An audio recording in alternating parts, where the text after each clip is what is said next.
ہمارے مہمان مکرم نوجوان عالم دین حضرت مولانا بلال صاحب اشاعتی سے درخواست کرتا ہوں وہ تعلیم اور تعلم سے متعلق کچھ روشنی ڈالیں. حضرت مولانا بلال احمد صاحب اشاعتی.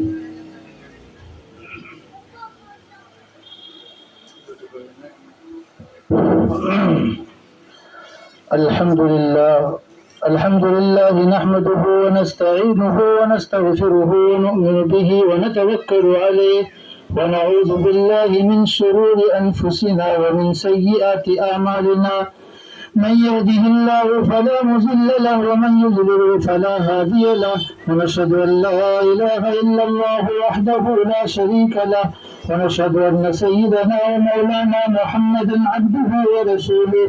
الذي أرسل بالحق بشيرا ونذيرا. أما بعد فأعوذ بالله من الشيطان الرجيم.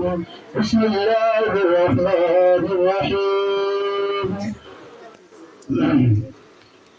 اقرأ باسم ربك الذي خلق خلق الإنسان من علق. وقال النبي صلى الله عليه وسلم من سلك طريقا يلتمس فيه علما سهل الله له إلى الجنة أو كما قال عليه الصلاة والسلام. میرے محترم معزز حاضرین کرام اور اسٹیج پر جلوہ افروز علماء کرام اور بزرگان دین اور نوجوان ساتھیوں، میں یہاں پر مہمان کی حیثیت سے حاضر ہوا ہوں اور حضرت مولانا ریاض صاحب اشاعتی ان کے حکم سے چند منٹ کے لیے آپ لوگوں سے جو ہم کلام ہونے کا ارادہ کیا ہوا اور ہم کلام ہونے کا شرف حاصل ہوا، میں اس کو اپنے لیے بہت ہی خوشی اور مسرت اور شادمانی کی بات سمجھوں گا اور سعادت مند سمجھوں گا کہ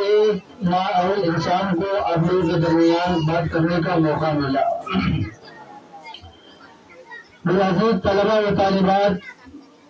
میں نے قرآن کریم کی آیت کریمہ تلاوت کی کہ اقرأ باسم ربک الذی خلق خلق الانسان من علق، جس میں پیارے آقا صلی اللہ علیہ وسلم کو سب سے پہلا حکم کو دیا گیا وہ پڑھنے کا. یعنی جب کسی چیز کی اہمیت اور کسی چیز کی فضیلت بیان کرنی ہوتی ہے تو اس چیز کو پہلے ہی بیان کیا جاتا ہے. حالانکہ پڑھنے کا حکم انسان کے پیدائش کے بعد ہوا ہے، لیکن اللہ رب العزت نے تعلیم کی اہمیت اور تعلیم کی فضیلت کو بتانے کے لیے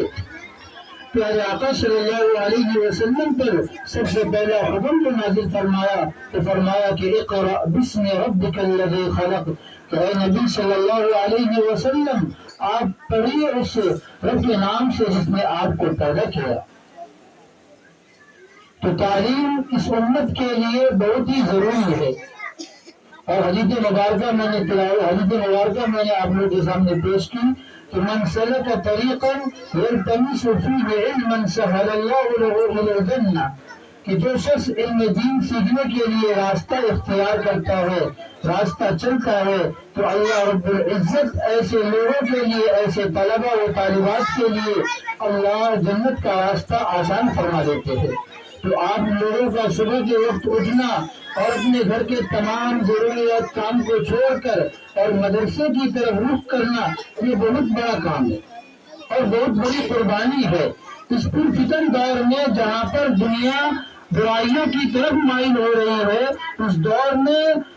ایسے دینی ادارے کا ہمارے خاص طور پر ہمارے علاقے میں قائم ہونا یہ اللہ کی بہت بڑی نعمت ہے.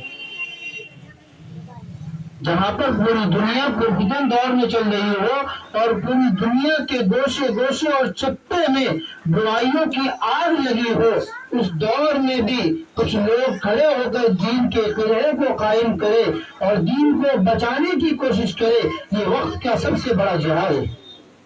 ہم خود اپنے علاقے کا جائزہ لے سکتے ہیں، خود ہم اپنے معلّے کا جائزہ لے سکتے ہیں اور خصوصاً یہ جو طالبات کا جو مدرسہ ہے یہ بہت ہی اہم ادارہ ہے اور بہت ہی ضروری ہے. ایک بات غور اور فکر کرنے کی بات ہے کہ پیارے آقا صلی اللہ علیہ وسلم نے اولاد کو نعمت اور بیٹی کو رحمت قرار دیا۔ اور پیارے آقا صلی اللہ علیہ وسلم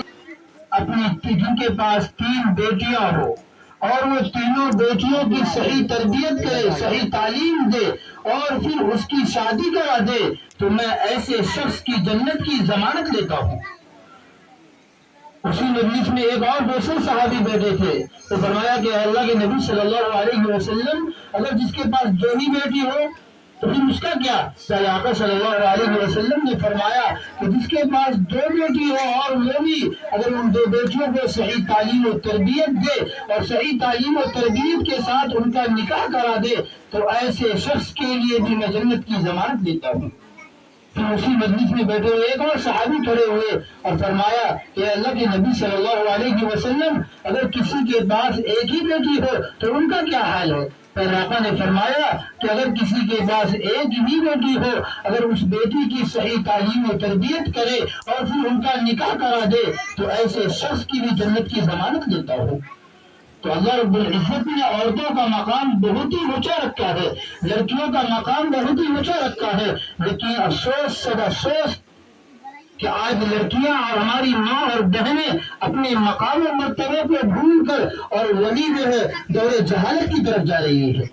تو ایسے پرفتن دور میں اپنے تمامی معزز علماء کرام سے مخاطب ہوتا ہوں کہ وہ خود اپنے گھروں کی حفاظت کرے، گھروں کے اندر دینداری پیدا کرے، اپنے محلے کے اندر دینداری پیدا کرے، اپنے معاشرے میں دینداری پیدا کرے، کیونکہ دین جو ہے گھر کے اندر پیدا ہو تو پھر آپ باہر رہ کر کسی کو برائی سے روک سکتے ہیں۔ اگر ہمارے گھر کے اندر ہی خرابی ہو تو ہم باہر آ کر برائی کو نہیں روک سکتے۔ اس لیے اس پرفتن دور میں دینی تعلیم کا ادارہ شروع ہونا یہ ہمارے لیے بہت ہی سعادت مندی کی بات ہے، اور میں بہت شکر گزار ہوں حضرت مولانا ریاض صاحب کے اوپر کہ وہ جو ہے اس پرفتن ماحول کے اندر برگاہ کے سرزمین پر طالبات کے لیے خصوصاً جو مدرسہ قائم کیا، اللہ رب العزت ان کو جو ہے دونوں جہاں کی کامیابی نصیب فرمائے، اور اللہ رب العزت ہمارے قوم کے بیٹیوں کی حفاظت فرمائے اور ان کو جو ان کے اندر دین کو باقی رکھے۔ کہا جاتا ہے کہ کسی قوم کے اندر جو ہے اگر علم نہیں ہوتی ہے تو نسل تباہ و برباد ہو جاتی ہے۔ علم وہ چیز ہے جو انسان کی نسلوں کی حفاظت کرتی ہے۔ اگر روٹی اور رزق نہ ہو تو انسان کی صرف جان چلی جاتی ہے، لیکن اگر علم نہ ہو تو انسان کی پوری نسل تباہ و برباد ہو جاتی ہے۔ لہذا میں طلبہ اور طالبات سے بھی یہی گزارش کروں گا کہ وہ جو ہے محنت کے ساتھ جو ہے علم حاصل کرے اور دوسرے بچوں کو بھی جو ہے بلائے اور ان کو پڑھنے کے لیے طرف رغبت دلائے اور خود محنت سے پڑھے، کیونکہ ایک لڑکی اگر جو ہے پڑھ کر اور صحیح راستے پر آ جائے تو وہ ایک گھر نہیں بلکہ 100 گھروں کو سیدھے راستے پر لا سکتی ہے۔